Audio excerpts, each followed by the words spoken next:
All right, new day, new laptop to repair. This time we have an XPS 17. This is the 9700 edition, so this would be like a 2020 model. This one was sent in to me because the customer said that the laptop worked for 4 years flawlessly and then suddenly died. And now it won't turn on. When he presses the power button, this amber light on the front will come on. This could be caused by a number of different things, but it's not a straightforward fix. It's usually kind of a strange issue. So I haven't taken a look at this yet. We're gonna take a look together and see if we can get this figured out. All right, the first thing we're gonna do is try to turn it on.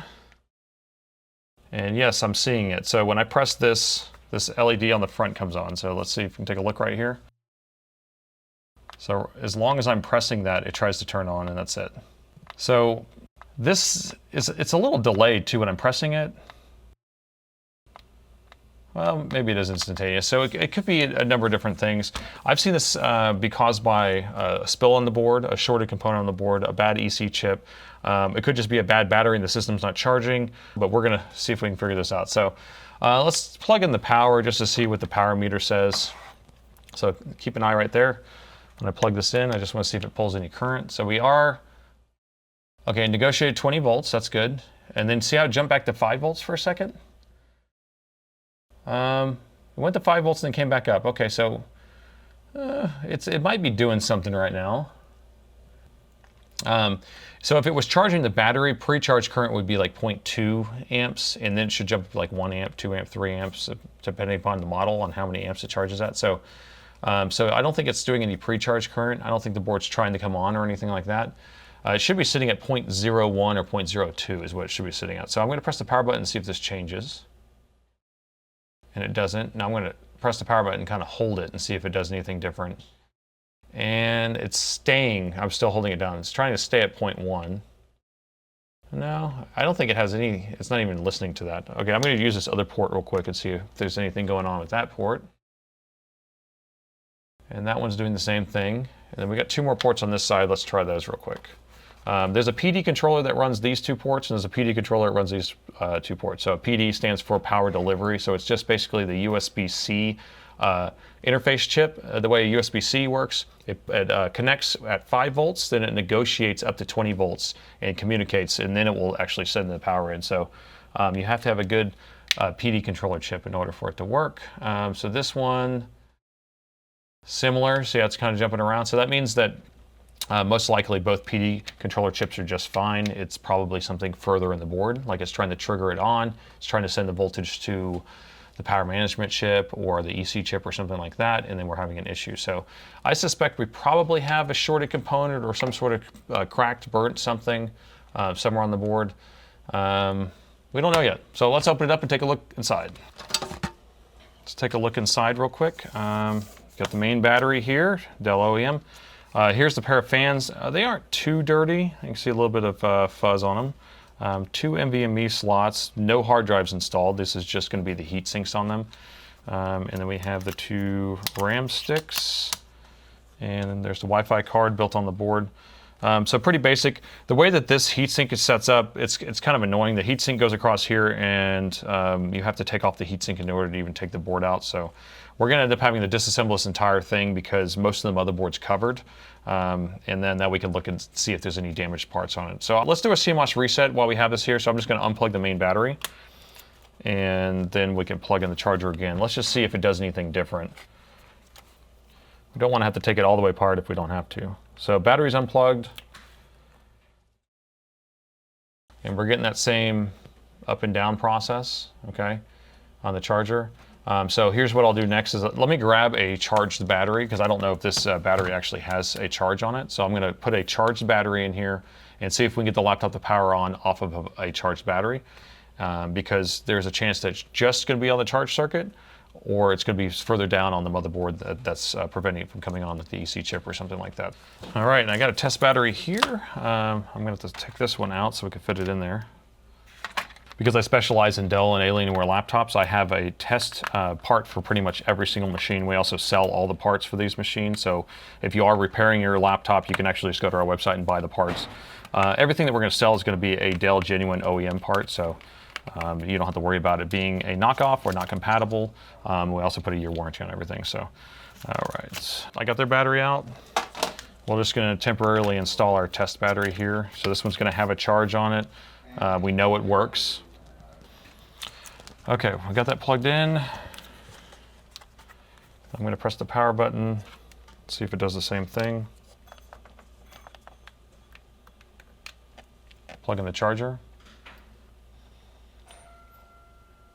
The charger's still bouncing around, so that's no. Oh, and then now we're getting that again.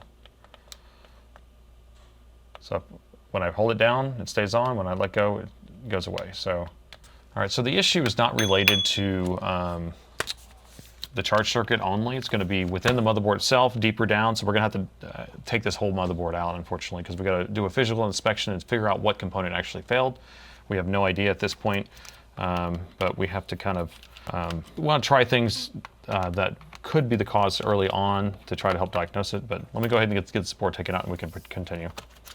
All right, I always wonder what it's going to look like underneath this heatsink. He said that he's had this for about 4 years, and so I'm assuming he hasn't changed the thermal paste out. So now we don't want to just pry straight up on this because you'll end up bending the heat pipes and that will damage it. So, and there's going to be some sort of suction or stiction. So I just kind of like slide it back and forth until I can get it to pop up. There we go. Now we're rocking it back and forth a little bit. There we go. Okay, so we rocked it back and forth enough. See, now it's starting to move more and more. And now we can start lifting it up. It really is stuck down though. Okay. Now I've seen people break the motherboard by actually prying underneath here with screwdrivers and things like that. And it is tempting to do that, but you can just rock it back and forth. Okay, you ready? Ooh, all right. It's not too bad. Looks like maybe cat hair on both of these, but in the center it's still pretty clear. It's just on these edges. And then this heatsink compound is very dry, so it's very dry here. I mean, I suspect it's still been doing its job, and then these thermal pads that's ended up getting ripped, it stuck straight to it, so we'll replace those thermal pads with new ones. Doesn't look too bad. It's not too, you know, I've seen worse. So I don't know if it's going to be a thermal issue with it overheating that was causing the issue. I mean, there's a possibility we have just a dead CPU or something like that, or GPU, but they usually display like a different symptom. So let me go ahead and continue taking this board out. All right, and the motherboard is out. So let's take a look around the board. We're going to look for any of the obvious damaged components that are cracked or burnt or something like that, even a spill, because I've seen this happen with spills. So let's get under the microscope and take a closer look. All right, there's the power management chip. So this could have an issue. This exact problem usually doesn't pertain to that chip. All right, let's look down the edges here. Here's the USB-Cs.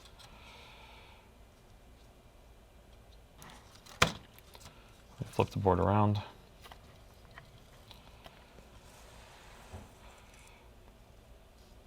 There's the BIOS chip. Could have a BIOS issue. I don't think so. This is the EC chip that we're talking about, so we could have an issue on that.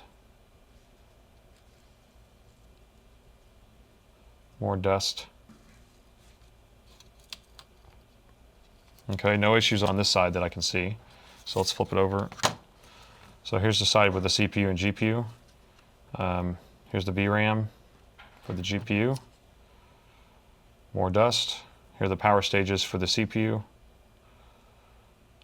More dust. More dust. Okay, and then here's the power stages for the GPU.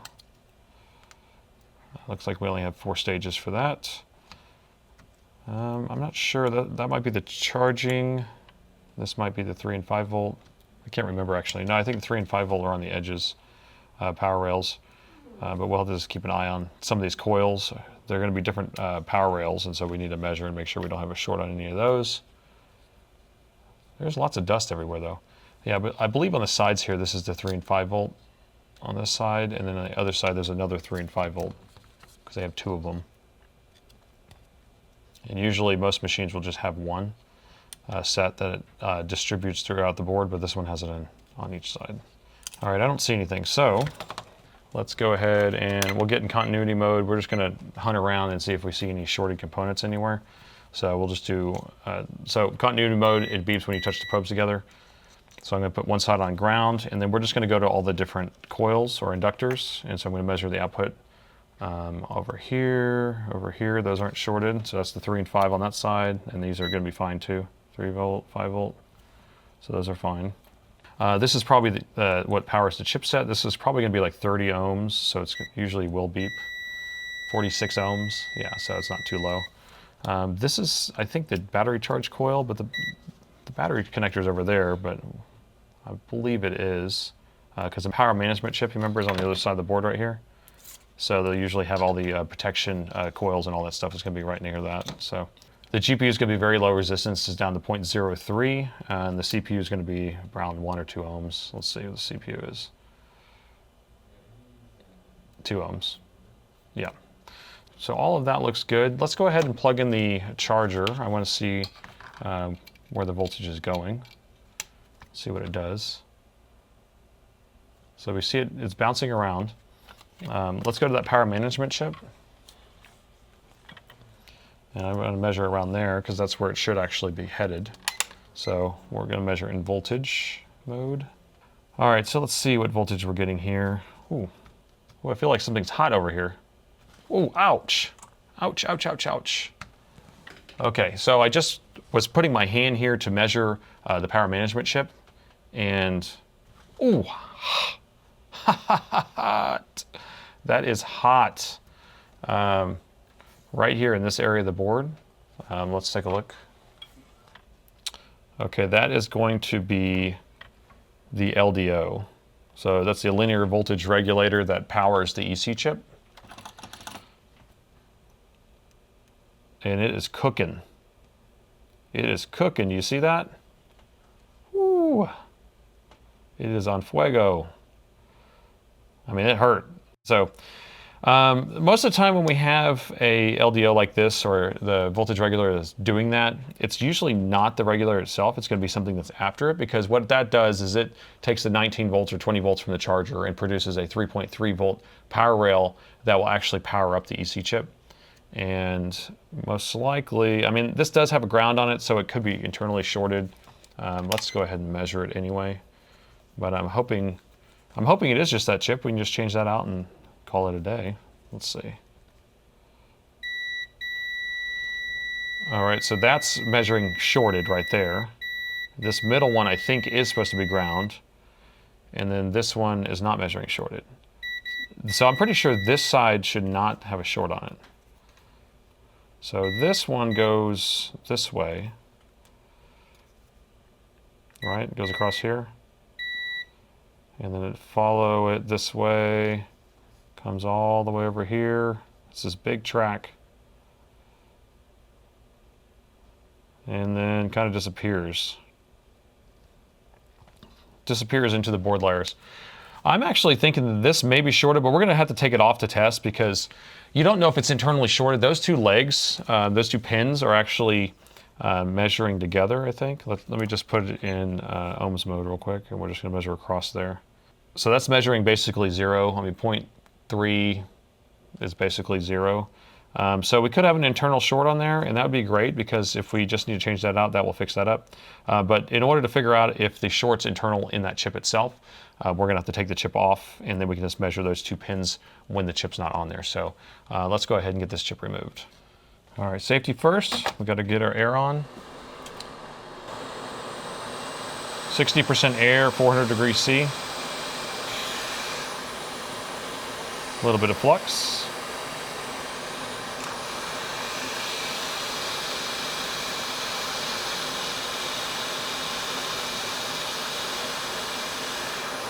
All right, we got it off. Let me go ahead and clean up the area real quick. All right, so what do you think? Do you think that would resolve the short? So let's measure across these two contacts. And what do you know? We still have a short. That's what I was thinking. Because most of the time when we have a short on the LDO like this, it's the voltage regulator is trying to power something that is shorted on this other power rail. So I think that's where we're going to have to do voltage injection, inject some current, and then see what gets hot, because this side of the board, I believe, is going to be having the issue. So let me get the thermal camera set up, and then we can proceed with the voltage injection. All right, I have the thermal camera set up. You can see how hot everything is because we just used hot air. But we're going to look around here. So this is where we're going to inject some voltage. Is going to be right here on this pin. And we need to monitor the board and see what's getting hot. I'm just going to use my short killer here. The short killer, you can't limit the current. You can only limit the voltage. So we're going to, since we don't know it's shorted, we have to keep it very low. So I usually do it like 0.8. It's also, it depends on what you're measuring in ohms. So we're measuring almost 0. So we could probably go down to like 0.6 because that's almost like a dead short. So we'll put one side on ground, and we'll start with this one edge right here. All right, so we're getting about an amp at 0.6, so not too much, but can we see anything getting hot except for my hand? So we'll just move this around real quick. If you're wondering what type of thermal camera I'm using this Flare 1 Pro. I just have it mounted at the bottom here, and I have a link in the video description. You can buy one. And it's an affiliate link, so you give me a little bit of money as a kickback. So anyway, let's keep looking around. Now we can up the current, or up the voltage, which will up the current. But we're gonna just keep it as low as possible. So now we're sitting at an amp at 0.9 volts. So like 9 watts, right? And it seems like it's something on the other side of the board right here. So let me flip this over. So the chipset, do we have a shorted chipset? That's why we keep the voltage low, because we don't want to inject voltage where it doesn't need to go. Let me just measure some of these guys.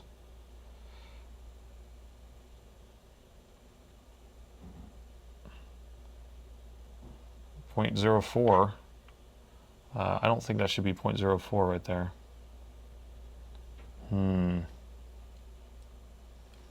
Okay, that's not good. See if we can find something else that's 0.04, and we can inject on this side. It's going to be hard to eject through the board from the other side of the board, so we have to find a spot that has the same ohms or same resistance that we're measuring on that shorted rail. We may be able to put that voltage regulator back on there and see, but I'm thinking the chipset may be toast on this one. We are measuring one of these capacitors at 0. So it could be a capacitor itself that's on here that's bad, or it could be internal. So those two may be in parallel, but we don't know. Again, I want to be able to inject voltage in order to see. So we have to find another location that would have that 3.3, the LDO. Without a board view, it doesn't really tell us anything. Well, let me measure around the EC chip, because the EC chip's definitely going to be getting that LDO voltage. But I'm not seeing any shorted rails over here either. Try this again. We might have to solder a wire on here and then have the wire just kind of come around. That way we can inject it to look on the other side. So let me do this again. Let's look under the thermal camera again. Now that the board cooled off a little bit, and maybe we can identify what's getting hot. All right, so it's definitely heating up right there. Right here. Okay. And that is definitely the PCH. But what I want to see is if it's one of those capacitors on there. Let me go ahead and add alcohol. I just want to see, because we may get lucky and it might just be a bad capacitor on top. That'd be interesting. Look at that, we are lucky. Look at that. Is that the guy? Look at this. Look at that little dude right there. That little bro. Check it out. Put this on here and boom. Boom. We can take a closer look, but if you pay attention closely, look at this. Boom. Boom. So now this could still be internal inside the actual chipset, but I'm thinking it is that capacitor right there, and so hopefully we should be able to just take that capacitor off and it will fix the issue. Let's do a little closer again. Yeah, so that actually could be internal, but we're going to go ahead and take that capacitor off of there and see if it resolves the issue. He could be very lucky. This could be a very lucky fix because this guy could luck out and not have to replace the entire motherboard, because if this chipset is bad, then I would have to replace the entire motherboard. So just pulling that little capacitor off and putting a new one on, it would make it so much easier. So let's go ahead and get this capacitor taken off. Let me go ahead and try to protect the actual main silicon.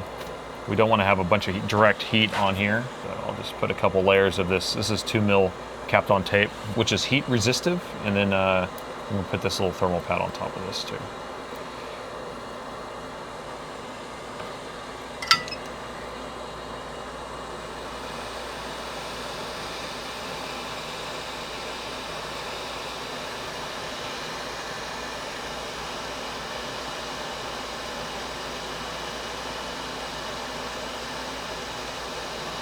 All right, we got it off of there. All right, so let's quickly measure to see if the short is gone. I'm just going to move this tape out of the way temporarily. Let's cool the chip off, and then we can replace that if it is the issue. Okay, so now let's measure that capacitor and see if we still have a short there. And look at that, the short is gone. The short is gone. I cannot believe it. All right, that's actually the first time I've ever had to replace a capacitor that was directly on top of the chipset, causing a short on the chipset. My mind is blown. Let's plug it in. I just want to see if it actually turns on. All right, you ready? Here we go. Keep an eye on the power meter.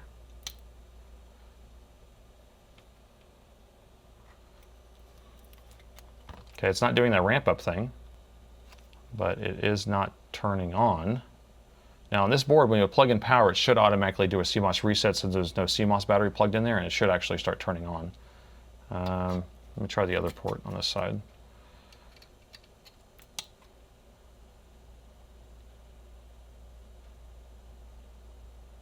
Okay, so now it's going 20, back to 5, then 0.03. It's not coming. Oh, guys, do you know what I just did? Do you know what I forgot? I forgot to put the LDO back on. So of course it's not going to come on. But we did resolve this short. So let's put a new capacitor on the chipset. I'm going to go ahead and put a new LDO, linear voltage regulator, back on there because that thing had been getting hot for a while. And then we'll reassemble and test. And so where I'm going to get the parts is I have donor boards right here. Okay, let's go ahead and get these parts installed and then we can test. All right, the first one we'll do is we're going to do this chipset. So let's protect this again.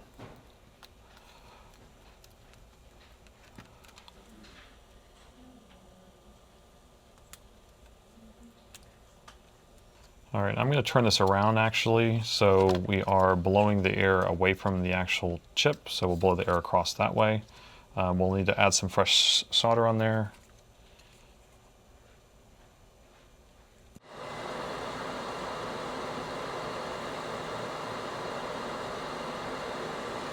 All right, looks good. Let's get the new transplant. So the one we're going to be taking is going to be this one right here. I'll try to get it in position so I can just grab it. So we're going to take this one right here. I don't care about this chipset. This board is bad. It's a bad CPU, and I'm not going to be transplanting any chipsets anytime soon. It's not worth it.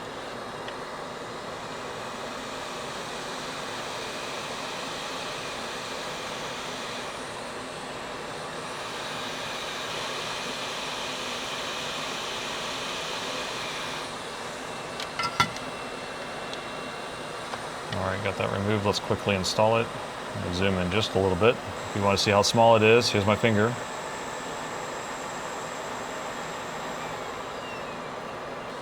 So I'll just blow the air away from it. I put some lower melt solder on here.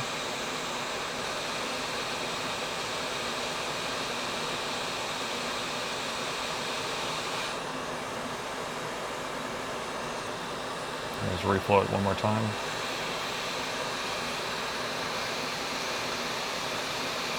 Nice. All right. I'm gonna let that cool off gradually. We don't want to hurry up the cooling process on this, especially since it's a chipset.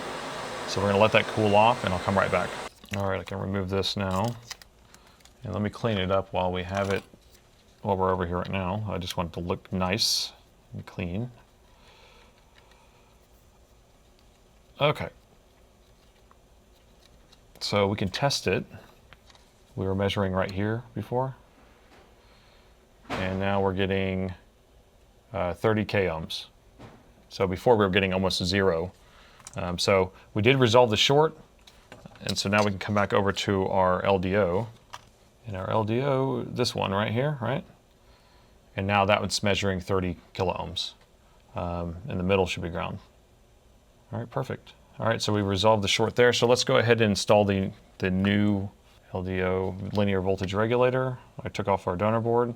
All right, I'm just gonna install this new linear voltage regulator that we took off the donor board.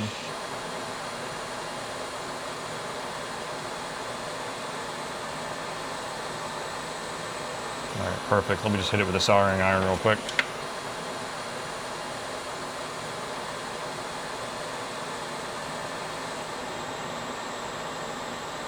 Got that cleaned up. Okay, so, moment of truth. So I have never seen a shorted capacitor on a chipset.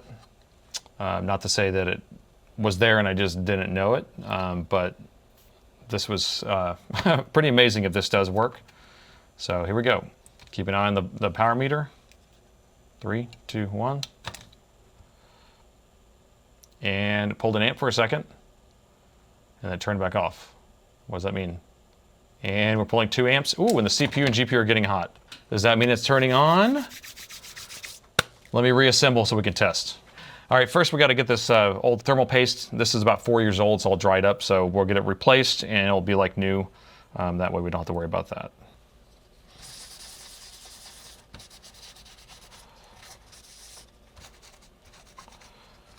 All right, those are nice and clean. Ooh, we still have lots of fuzz in here.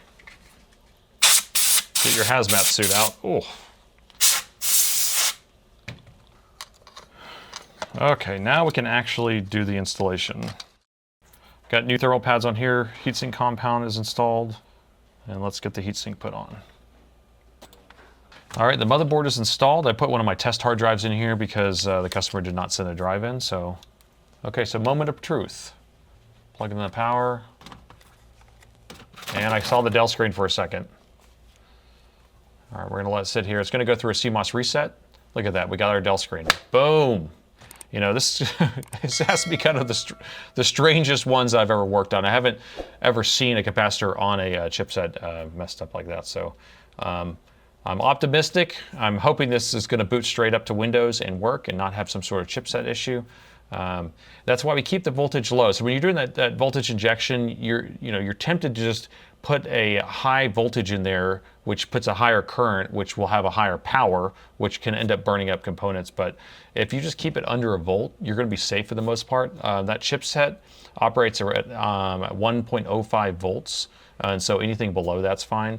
And then like a CPU will operate between like 0.7 and 1.2 volts, and then a GPU is like, I think up to 1.4 volts maybe, something like that. So right around 1 volt, you're gonna be safe. Look at that, we got our time and date hasn't been set screen, which is perfect. Let's see if it will actually boot to Windows. And it's doing automatic repair, yay! This is because it's just a test drive that I just pulled from a test machine, so. Getting devices ready. Yes. All right, we got it into our test operating system. The chipset did survive. We don't have an issue with there. This was definitely an interesting one because, you know, the issue where you press the power button, the orange light comes on momentarily. I've seen this numerous times and it's never the same thing. So it's just knowing that as a symptom does not tell you what's going to be the issue. We knew that it was going to be somewhere maybe in the EC chip or chipset. Now that we got this figured out, I would love to know your thoughts on this one. Don't forget to subscribe, and thanks for watching. I saved another laptop!